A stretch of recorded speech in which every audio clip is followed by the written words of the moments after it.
Chairman, it's great to have you back here, Director Young. You know, it's common this time of year in this cycle to hear the question, are you better off than you were 4 years ago?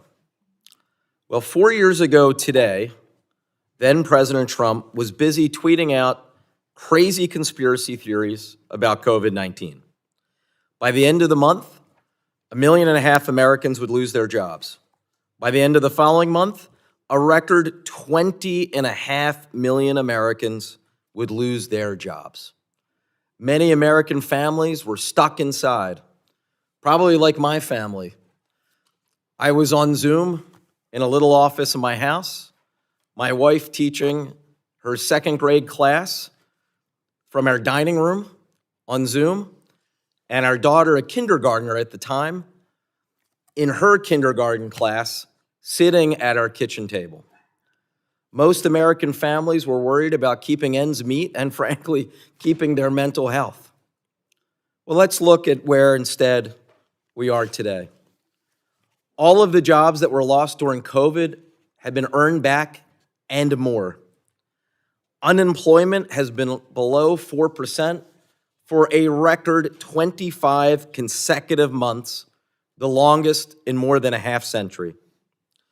In 2023, contrary to what we heard about supposedly teetering on recession, and despite the predictions of all the naysayers and doomsdayers, 2.5% economic growth, more than any other peer economy in the world.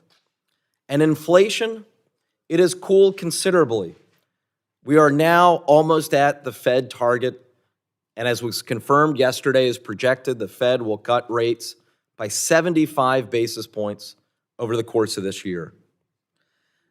It has gotten so good, Mr. Chairman, that the center-right economist out with this latest headline, America's pumped up economy. So when we consider the fact that this economy has come all the way back from the depths of where we were 4 years ago today, why in the world would we ever go back to where we were just 4 short years ago? Well, that is exactly where Republicans want to lead us. Just yesterday afternoon, and I appreciate the timing for this hearing today, the Republican Study Committee released its 2025 budget. Here's what they propose: cutting Social Security by $1.5 trillion, raising the retirement age, cuts promised to benefits for those who are currently paying into the system and near retirement age. Medicare, $1 trillion worth of cuts. It would end the Medicare guarantee and turn Medicare into a premium support system. Seniors would have to fend for themselves on the open market with nothing but a coupon to offset as much of the cost of the insurance as they could find.